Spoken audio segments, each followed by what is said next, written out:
Yeah, I think start, man, the crowd was awesome. Like, I thought, with spring break coming up and it not being – it was a little cool tonight at times. Like, I didn't know what we were going to have there. And, man, right field was rocking. It was an awesome – that was electric out there. It was cool. So, shout out to those dudes for showing up. It starts with the dude on the mound, and Zane was awesome tonight. Just set the tone early, very efficient. I looked up in about the third, and he threw more pitches in the first last week than he had through 3 this week, and that's who he is. It's efficient. He's punched out 10. It's hard to punch out 10 and still get deep in a game, and that's what he did. His punch-outs were efficient. Had a really good changeup tonight, and did just a really professional job. I told our team before the game, I think it's very easy when you get a start like this and you have a big win on Wednesday to get comfortable, and I feel like everybody keeps waiting for this group to sleepwalk through something, and they just haven't. They've been very professional in the way they've approached their games, and just a really professional win again tonight. Just love the way we competed, love the way we threw the ball. I think we walked 1 on the night, punched out 11. You're going to win most games, you do that. And just really efficient offensively. I thought, we scored 10, 11. I don't know how that scoring ends up working, but we scored a lot of runs there. But, man, there was some loud outs. I said I'm never playing a night game here again. I like 4 o'clock games where those balls sail out of the yard. But Bull had an awesome night and ends up 0 for 4. But all over the barrel. I thought Bryce hammers that one with 2 outs. So some really good at-bats, really good pitching, and a really good way to start your Friday. Coach, do you want your guys to still keep the same approach even in a game like tonight that you kind of mentioned? They were getting no help. There wasn't even wind. The flags were kind of still, and it just wasn't carrying out. Yeah, I don't know if the air was just a little bit heavy. I don't know if it was just, it is our first night game, if that has something to do with it a little bit. But, yeah, I mean, we just try to be all over the barrel. I want them on time. And there's one thing when you hit, the high fly balls and they get knocked down, but those weren't that tonight. I mean, there were some just lasers, Bulls to center early in the game, Bulls to right late in the game.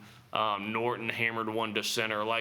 They were just – that's what we want to be, is just we don't talk about hitting the ball in the air or hitting the ball on the ground. We don't talk about launch angle ever. We just talk about be on time and be aggressive and let the ball do whatever it does off that. And I just – the baseball gods will reward you. When you do that, you might wear an 0 for 2 or an 0 for 3, but baseball is fair, man. You're going to end up dinking some singles in there and having some of those that make up for it.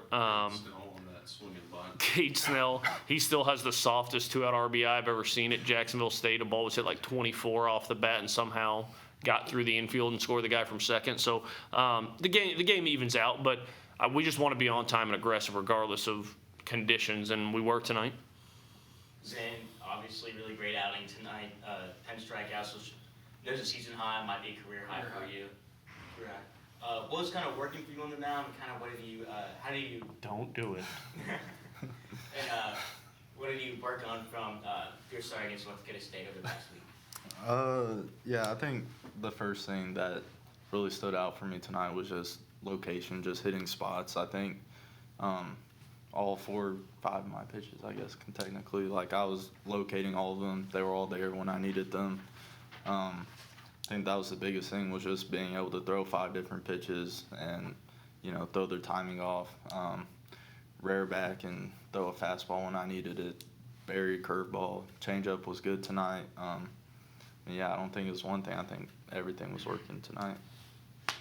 Good answer. I told him his answer better not just be changeup.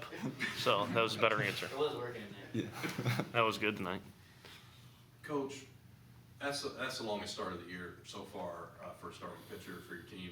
And obviously with conference play coming up next week, I guess is that what you're looking for at this point, when you know that you've talked about wanting to unleash Q, by the time you guys get to College Station next week? Is this what you want to see from him as well? Yeah, no doubt. I mean, those guys, his number, I don't even know what his numbers on the year look like, but they're still good, but that's the biggest thing is I think we've got some weapons in the bullpen, but as a starting pitcher, your job is to do a couple things. It's to go out and give us zeros or minimize, give us a chance to win. But number 2 is get us some length, because if Zaner's pitching into the 6th, into the 7th as he continues building up, it's pretty intentional early in the year. Again, a little bit different than my time at Maryland. When I was at Maryland, you're coming out playing some of these SEC schools out of the chute, and we needed RPI wins. So you're really you got to have your guys up to 95 to 105 from the jump, whereas we intentionally try to build them to that 105 here, which is great. And so some of that is intentional, that he hasn't been out there for 6 yet, but now's the time. And he did that tonight, kind of his final tune-up before SEC play starts. And it's what you want to see. Is it was efficient, it was attacking, it was, like he said, command of multiple pitches. And I think that's the beauty of what he can do is you go game plan for the changeup. It's not like he's throwing an 85-mile-an-hour heater. It's 92 and has some angle to it. And you go try to take that away. He's got the cutter. You take that away. He didn't even have to use it a ton, but he's got the curveball. And I think that's the beauty is it's just really hard to game plan against a guy that can do a lot of different things. And so when you combine that with the length, that's what we need moving forward because it shortens the game for that bullpen and allows us to really match guys up and keep guys fresh out of the pen, which is going to be huge moving forward. Coach, this whole week the pitching and defense has just been lights out, allowing only 2 runs across the last 3 games. How rewarding has it been to have this consistency, especially with the conference play coming up? I mean, I love scoring runs. I love it. It's fun. It's exciting.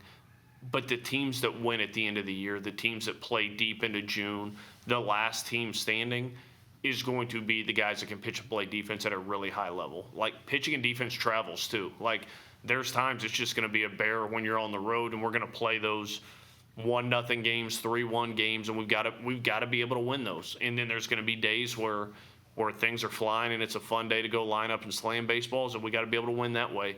But pitching and defense really travels, and pitching and defense is what wins championships. And so I've been very happy as we've progressed through this season up to this point. I really challenged before the game. I just wanted to minimize mental mistakes, and we've had some of those a little bit, and nothing glaring, nothing that is beat us. But if we want to beat LSU, if we want to beat A&M, if we want to beat Tennessee, if we want to beat Georgia, you want to beat these guys, you can't do that. And I thought our guys really rose the occasion tonight and did a good job. Even with the little things throughout the game we've been coaching them on, they did a good job with that tonight. Zane, we've talked about this a couple times in here, but not with you yet. Second inning for these guys, it's like a switch flips on offense. Don't know what it is yet, but they go out there and they get you 5 runs. How does that help you settle in? Is that something you've noticed throughout the last couple of weeks too? I mean, it's kind of double-sided. Sometimes it makes it easier, just like the pressure is off, whatever. But I think actually most pitchers would tell you that's a bigger challenge than it is. You got to be able to keep your focus and keep executing, because sometimes you kind of want to let off that pedal a little bit when you get a big lead like that, and you can't do that. You got to keep attacking. So I think it was good for me to just go out there and have to keep going, because that's what I'm gonna have to do coming up. We'll try to minimize run support for Zane next weekend. We'll try to win a 1-0 game for him next weekend. Keep it close for him. Coach, I know what they say about baseball and jinxing things, so apologies in advance, but tying the best regular season start in program history tonight, a chance to make history tomorrow, how much does that excite you? Yeah, I think jinxes are mentally soft people, like this group's not mentally weak. Like they can handle it, and it's cool. They deserve it.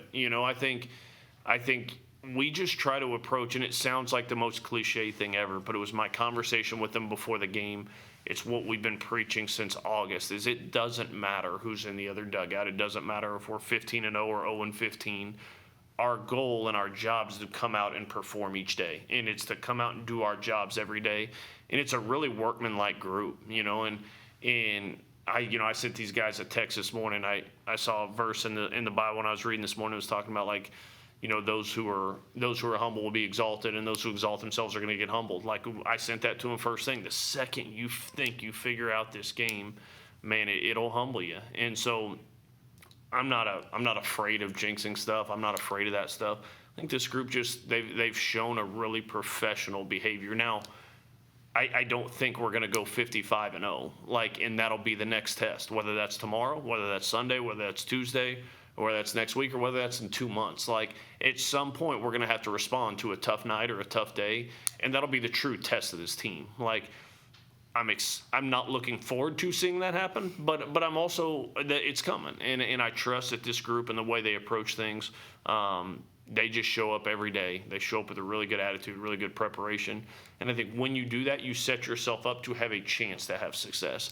And fortunately, we've done that up to this point, and we'll prepare tomorrow, and we might have a little rain tomorrow. We might have a little showers here and there tomorrow that we have to battle through. And this group, kind of regardless of the conditions, has showed up and punched a clock up to this point. We'll have to do that again these next few days. Couple more questions? Zane, at what point tonight did you realize you had your best stuff and everything working for you? Probably in the bullpen, honestly. The bullpen, I felt good, and I knew it was gonna be a good night.